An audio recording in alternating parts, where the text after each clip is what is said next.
What if your dream cruise was canceled at the gangway, after you have packed luggage, paid thousands, and arrived at the terminal? In 2025, that nightmare is happening to more passengers than ever. Cruise lines are cracking down harder than ever before. It's no longer just about tickets and passports. Now your health, finances, and even your digital footprint can get you flagged. And the scariest part? One tiny, overlooked mistake could end your vacation before you even smell the sea air. In this video, I'm exposing 15 shocking reasons why cruise lines are denying boarding in 2025, mistakes that are blindsiding even veteran cruisers and costing them thousands. Don't skip a single one, because the mistake you ignore might be the one that leaves you stranded at the dock. So let's get started. Number 1. Visa and travel authorization errors. In 2025, one of the fastest growing reasons cruisers are denied boarding isn't about luggage, tickets, or even passports. It's visas. Programs like the European Travel Information and Authorization System for the US have quietly become mandatory, and thousands of cruisers are being caught completely off guard. Even on closed-loop itineraries that start and end in the US, if the ship stops at a foreign port, the cruise line is legally required to verify your authorization. The European Travel Information and Authorization System, officially launched in 2025. It requires travelers from visa-exempt countries, including Americans, Canadians, and Australians, to complete a pre-screening online before arrival in Europe. It's essentially a background check against international databases, and if your name doesn't appear on the cleared list, the cruise line cannot issue your boarding pass. What shocks many cruisers is that this applies even if you're only stepping foot in a port for a few hours. Cruise lines can face thousands of euros in fines for carrying non-compliant passengers, so they block you right at embarkation. Check your itinerary months in advance and research every single country listed. Don't just focus on the embarkation port. It's the tiny, seemingly minor stops that often trip people up. If you're headed anywhere in Europe's Schengen zone, Spain, Italy, France, Greece, you need approval, which can take weeks. Caribbean and South American countries also update visa rules more frequently than people realize. Confirm requirements directly on your cruise line's website or with your travel agent. And most importantly, print your authorization. Don't rely on just your phone at the terminal. A retired couple from Florida booked a bucket list Mediterranean sailing out of Rome. They assumed their valid US passports were all they needed. At the terminal, staff flagged them because they hadn't registered with the European Travel Information and Authorization System.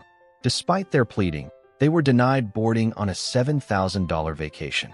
They ended up stranded in Rome with no cruise, no refund, and no recourse, all because of a 15-minute online form they never filled out. The wife later admitted, "We checked our packing list a dozen times. We should have checked the entry rules once." Number 2. The passport that expires too soon. In 2025, most cruise itineraries now require your passport to be valid for at least 6 months after your cruise ends, not just after it begins. Even some US closed-loop itineraries that technically don't require a passport are now enforcing stricter passport rules to prevent mid-cruise complications. This 6-month validity rule is enforced internationally, and cruise lines must comply because they're responsible for you in every foreign port. Imagine arriving in France or Aruba and being denied entry because your passport is expiring too soon.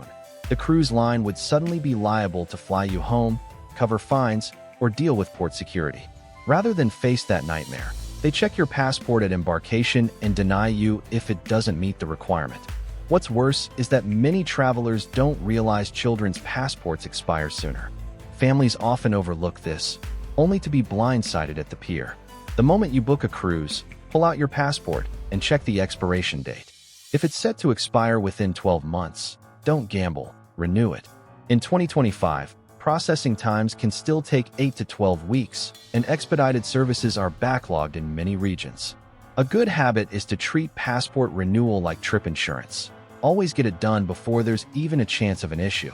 A family of 5 booked a transatlantic cruise out of Barcelona. At the port, staff stopped them because their 12-year-old daughter's passport was set to expire in 4 months. Spain and the US both enforced the 6-month rule, and the family was told she couldn't board. They had to cancel the entire trip, losing thousands in airfare and cruise costs. The mother later wrote online, We had new swimsuits, new luggage, and no idea her passport was the one thing that would ruin everything. Number 3. Outdated passenger information. Something as small as a typo in your name, a missing middle initial, or an outdated passport number in your booking can trigger an automatic red flag at the port. And in 2025, these automated systems are stricter than ever. Cruise lines must submit detailed passenger information to port authorities through the Advanced Passenger Information System 48 to 72 hours before sailing. This system cross-references names, birth dates, and passport numbers against international security databases. If your booking information doesn't match your passport exactly, the system doesn't let you through. It doesn't assume you're the same person. It assumes you're a potential mismatch or security risk. That means even a missing hyphen, misspelled last name, or wrong passport number can stop you cold. Staff can override the system, but it's a long, manual process requiring multiple supervisors, and many passengers don't get cleared in time. At least 3 months before sailing, log into your cruise booking portal. Check every name, passport number, and date of birth against your physical documents. Pay special attention to hyphens, middle names, and suffixes. Take a screenshot once everything is correct, so you have proof if there's a system error later. This one step can save you hours of panic at the terminal. One passenger, a teacher from New York, had a hyphenated last name on her passport, but entered it without the hyphen when booking. At the pier, the system flagged her as unverified. She was sent to a side office where staff made repeated phone calls to supervisors and port security. Nearly an hour later, she was finally cleared, but she was the last person allowed to board. She later said, "That hour felt like an eternity. I kept thinking I was about to lose my entire trip because of one dash on a keyboard." Number 4. The missing digital health form. Post-pandemic, cruise health questionnaires are no longer optional. In 2025, every major cruise line's check-in app is programmed to block your boarding pass if you haven't completed the digital health form in advance. These health forms now function as legal waivers. They ask about recent illnesses, exposure to contagious diseases, and sometimes even your vaccination records. The cruise line uses them not only for public health, but also to cover liability in case of an outbreak. The system is binary: green light if the form is complete, red light if not. And if you show up red, you're pulled aside and forced into the old paper form process, which is slow and stressful. Worse, families traveling together can all be delayed by one person's missing form. Log into your cruise app at least 1 to 2 weeks before sailing and make sure every single traveler in your group has completed the form. Don't assume your spouse or kids' forms are done automatically. Double check. And if the app allows, print or screenshot the confirmation page so you can prove it at the terminal. A family of 4 from Texas thought they were all set. At the port, the dad's app flashed a big red banner: health form incomplete. They were pulled into a separate queue, handed clipboards, and forced to fill out everything by hand. It took over an hour, and by the time they finished, boarding groups had closed. They sprinted to the ship and just barely made it, exhausted and angry. The mom later admitted, "It felt like a fire drill," all because of one unchecked box. Number 5. The undisclosed medical condition. If you bring a medical device or have a health condition requiring special accommodations and you don't notify the cruise line in advance, you may be denied boarding. Cruise ships are floating cities, but their medical resources are limited. Devices like oxygen concentrators, portable dialysis machines, or CPAP units must be approved for use on board because they can affect power load, storage, and safety. A device that overheats or draws too much power is considered a fire risk. Beyond that, the ship's medical team needs to know if you have a condition requiring specialized care, because evacuating a passenger mid-ocean is a logistical nightmare and costs cruise lines tens of thousands of dollars. If they don't know about your condition before embarkation, they'll simply refuse you at the pier. As soon as you book, call the cruise line's special needs desk. Provide a doctor's note detailing your condition and the equipment you're bringing. Get written approval. Keep both the approval and doctor's note in your carry-on, so you can show them instantly if questioned at the terminal. This step protects both you and the cruise line. A man traveling with friends brought his own oxygen concentrator but hadn't filed the paperwork. At check-in, security stopped him. Without prior approval or a doctor's letter, staff refused him boarding. His friends sailed on without him. while he and his wife had to cancel and return home. They lost nearly $5,000, not because of the device itself, but because he hadn't taken 20 minutes to clear it ahead of time. His wife later posted, "We thought they'd just wave us through. Instead, we waved goodbye to our vacation." Number 6. Being on a no-sale list or prior record. Cruise lines quietly maintain no-sale lists, databases of passengers who are banned due to past incidents, criminal records, or serious policy violations.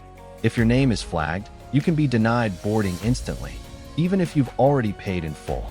This isn't just about onboard fights or thefts. Cruise lines share data with each other and with port authorities. If you've been involved in a serious altercation, theft, drug incident, or violation of maritime law, your name might be flagged across multiple companies. Even past chargebacks on disputed bills or unpaid balances can show up. These lists act like credit scores for behavior, and in 2025, digital systems make them harder to bypass. In some cases, even a criminal record unrelated to travel can trigger a secondary screening, since cruise lines prioritize protecting thousands of passengers over any one individual. If you've ever had a serious issue with a cruise line, even years ago, contact them directly before booking another sailing. Ask about your status and request written confirmation if they clear you. Don't assume that a new booking means a fresh start. Your name and date of birth are tied to global watch lists. And if you've had past disputes over charges, make sure your account history is clean before stepping into the terminal. A man showed up for a Caribbean cruise with his family. At the counter, the agent scanned his passport, paused, and called over a supervisor. He was quietly escorted to the side and told he was flagged from an altercation years earlier on a different cruise line. His family was stunned. They were allowed to sail, but he was denied. They had to make a painful decision: go without him or cancel the trip. His wife later said, "We never imagined something from years ago would follow us. It ruined everything." Number 7. The insurance requirement surprise. In 2025, several destinations, including Bermuda, certain Caribbean islands, and South American ports, require proof of travel medical insurance. If you can't show it at the terminal, the cruise line may deny you boarding before you even get near the ship. This is about liability. If a passenger without insurance needs emergency care in a country that requires proof of coverage, the cruise line can be fined heavily or forced to cover the cost. To avoid that financial risk, they stop uninsured passengers at embarkation. Many travelers don't realize that credit card travel insurance often doesn't meet the medical evacuation requirement, or that proof must be physical and detailed, not just a screenshot. Cruise staff are trained to ask for documents if your itinerary includes flagged destinations. Purchase a legitimate travel medical policy that covers international medical expenses and emergency evacuation. Print a copy of the policy details and highlight the coverage amounts so they're easy to verify. Don't rely on your phone. Terminals often have spotty Wi-Fi, and staff won't accept "I'll pull it up later." For families, make sure every passenger is listed on the policy. A couple booked a luxury sailing that stopped in Bermuda. They assumed their credit card insurance was enough. At check-in, they were asked for proof and couldn't produce a document. They were forced to buy an emergency policy on the spot for over $400 before they were allowed to board. The husband later admitted, "We thought it was a scam until we realized it was Bermuda's law." It was an expensive wake-up call. Number 8. The unfit to travel flag. Cruise staff have the authority to deny boarding to anyone they deem unfit to travel, based on visible illness, poor hygiene, or erratic behavior. This is a broad rule buried in most cruise contracts, but it carries enormous power. Cruise ships are closed environments, and illnesses like norovirus or flu can spread rapidly. If you show up coughing, feverish, covered in rashes, or visibly unwell, staff can stop you. The same applies to passengers who appear intoxicated, unstable, or unable to care for themselves. It's subjective, meaning the final decision rests with the staff on duty. Their judgment is backed by maritime law, and once they decide you're unfit, there's no appeal at the terminal. Arrive healthy, rested, and presentable. If you've been ill recently but are cleared to travel, carry a doctor's note confirming you're not contagious. Shower, wear fresh clothes, and look put together. Don't underestimate how much first impressions matter. Security staff are trained to make fast calls. And if you have a chronic but non-contagious condition, like psoriasis or eczema. Bring a doctor's note to avoid misunderstandings. A man flew overnight from Los Angeles to Miami for his cruise. He arrived exhausted, sweaty, and coughing with a visible rash on his arms. Security flagged him immediately, citing health risks. Despite his protests that it was a skin condition, he was denied boarding. His family sailed without him. His wife later wrote, "It felt cruel, but they weren't going to risk thousands of people for one passenger." Number 9. The undisclosed pregnancy. If you're 24 weeks pregnant or more at any point during your cruise, you cannot sail, no matter what your doctor says. This is one of the strictest cruise rules, and it exists for one reason: liability. Cruise ships aren't hospitals. Their medical centers aren't equipped to handle labor, delivery, or complications. Evacuating a pregnant passenger mid-ocean is dangerous, costly, and sometimes impossible. That's why the rule is non-negotiable. Staff check doctors' notes carefully, and if you haven't disclosed your pregnancy, or if you're further along than allowed, you will be stopped at embarkation. Even attempting to slip through can put you and your baby at risk, and the cruise line won't take the chance. When booking, check your cruise line's pregnancy policy immediately. Most require a doctor's note if you'll be pregnant at all during the cruise, even in the early stages. The note should confirm your due date and that you're fit to travel. Carry the note in your hand luggage and present it if asked. Don't assume staff won't notice. They're trained to check. A couple booked a Caribbean cruise, hoping for one last vacation before the baby arrived. The woman was just over 24 weeks pregnant. At the pier, staff asked for documentation. When the due date didn't match the timeline, they were denied boarding. They lost thousands in non-refundable costs. The husband later admitted, "We thought we could get by because she felt fine, but the cruise line had the final word." Number 10. Arriving visibly intoxicated. If you stumble into the terminal drunk or high, you won't board. No exceptions. Cruise lines have a zero-tolerance policy for intoxication at check-in. Security staff are trained to spot slurred speech, glassy eyes, or unsteady walking. They know that allowing someone who's already impaired onto the ship is a recipe for accidents, fights, or medical emergencies. It's not just about liability. It's about safety for thousands of guests. And in 2025, stricter surveillance cameras and behavior detection training mean it's harder than ever to slip by. If you're staying at a pre-cruise hotel, celebrate moderately the night before and arrive at the pier sober. Save the cocktails for once you're on board. Even if you think you hold your liquor, showing up buzzed is risky. One bad impression is enough for staff to deny you boarding. A group of friends showed up for a birthday sailing in Miami. 3 of them had been drinking heavily all morning and were loud and disruptive in line. Security pulled them aside, tested them, and denied boarding to the intoxicated passengers. The others were allowed to sail, but the group's vacation was ruined before it began. One guest later said, "We thought they'd just laugh it off. Instead, they laughed at us while we dragged our bags back to the hotel." Number 11. Being rude or threatening to staff. Your attitude at the terminal can decide your fate in 2025. Cruise lines now enforce a zero-tolerance policy for rudeness or aggression, and even a heated outburst can get you denied boarding. Check-in is more than paperwork. It's a live behavioral screening. Staff are trained to spot passengers who display hostility, impatience, or disrespect, as these are seen as predictors of trouble at sea. With thousands of people on board, a single aggressive passenger can create safety risks, conflicts, and even legal issues. The cruise line would rather lose one fare than risk a major disruption. Security cameras at check-in areas record every interaction, and notes are logged into your passenger profile in real time.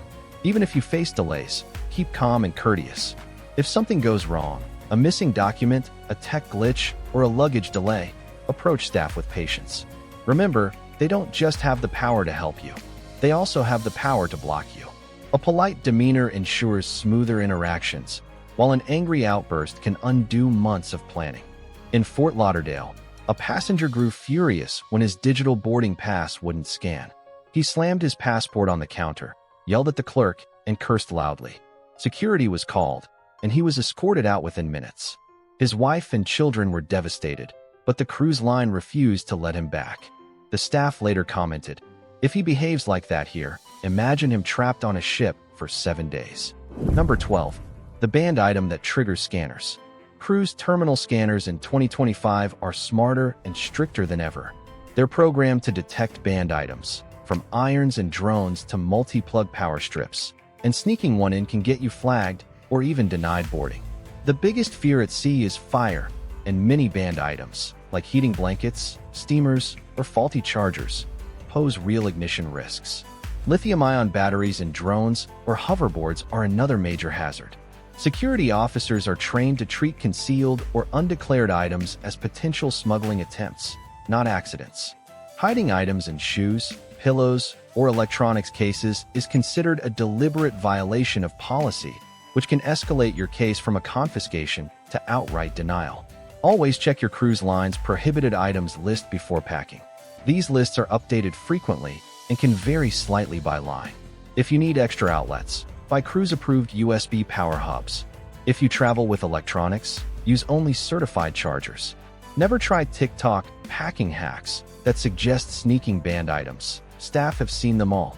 A man in Miami tried to sneak a heating blanket by stuffing it inside a pillowcase. The scanner flagged it instantly. When staff discovered he had deliberately concealed the item, they treated it as an intentional policy violation. He was told he could either surrender the item immediately or risk being denied boarding. Humiliated, he chose to give it up, but the scare nearly cost him his entire cruise. Number 13. The final payment that never went through. Many cruisers don't realize that if their final payment fails, the system automatically cancels their booking, even if they show up at the pier. Cruise lines typically require full payment 90 to 120 days before sailing. If your credit card expired, had insufficient funds, or was flagged for fraud, the payment might fail. The cruise line will send a cancellation notice, but often by email only.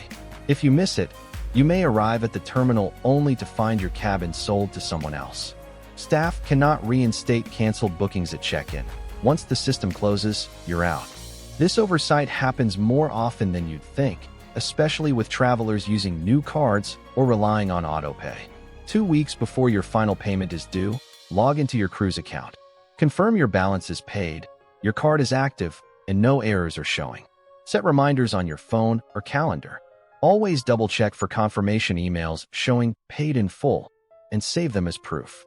A couple drove 6 hours to Galveston, excited for their Caribbean cruise. At check-in, staff told them their booking was canceled weeks earlier because the final payment failed when their credit card expired.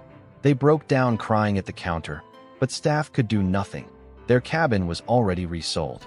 Their dream trip ended before it began, all because of a missed email. Number 14. Outstanding balances or chargeback flags. If you left an unpaid bill on a prior sailing or filed a chargeback with your bank, your next boarding may be blocked. Cruise lines keep detailed spending records tied to your profile.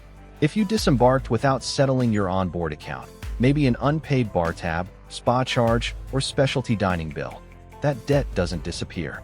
Similarly, if you disputed a charge through your bank rather than with the cruise line, you may be flagged as a high-risk passenger. In 2025, cruise companies increasingly link this data across sailings. To protect their revenue, they'll deny you boarding until the balance is cleared. Always review your account on the final day of a cruise and settle any disputes immediately at guest services. If you notice a lingering charge later, call the cruise line directly to resolve it. Never rely on a chargeback, which is viewed as hostile. Clearing old debts before booking your next sailing ensures smooth boarding. A past guest ignored a $250 spa charge he believed was unfair. He never paid it, assuming the cruise line would forget. 2 years later, he showed up for a new sailing, only to be told he couldn't board until the balance was cleared. He had to pay on the spot, in front of dozens of passengers. Embarrassed and angry, he admitted, "It was my own fault for letting it linger." Number 15. The incomplete online check-in. In 2025, digital check-in is mandatory. If your cruise app profile is incomplete, the system won't generate a boarding pass, leaving you stranded at the terminal. Cruise lines have shifted almost entirely to app-based systems. This includes uploading passport photos, signing digital contracts, providing emergency contacts, and linking a valid credit card. If even one section is missing, your account shows a red status, and terminal staff won't override it. They rely on this digital green light to streamline security and manifest verification. If your app isn't complete before embarkation day, you're effectively locked out of the system. At least a week before sailing, log into your app and check every section. Upload your documents, confirm your payment card, and verify your profile shows check-in complete. Don't wait until the terminal. Staff there will redirect you to a manual check-in desk, which often takes so long that you risk missing the boarding cutoff. In Galveston, a couple thought they could save time by finishing their check-in at the pier. Their app remained red, and staff refused to process them. By the time they completed everything manually, the gangway had closed. They stood watching from the dock as the ship sailed away without them. Their $4,500 vacation evaporated in minutes, all because of a few unchecked boxes in an app. There you have it, 15 shocking reasons why cruise lines are denying boarding in 2025. From paperwork errors to financial red flags, these aren't small slip-ups, they're trip-ending mistakes. The good news? Every one of these pitfalls is 100% preventable. If you double-check your documents, clear your balances, complete your check-in early, and treat staff with respect, you'll walk up that gangway with confidence instead of fear. So if this guide saved you from a denied boarding disaster, hit like, subscribe to Cruise Pro, and share this with a friend who's sailing soon. Until next time, happy cruising.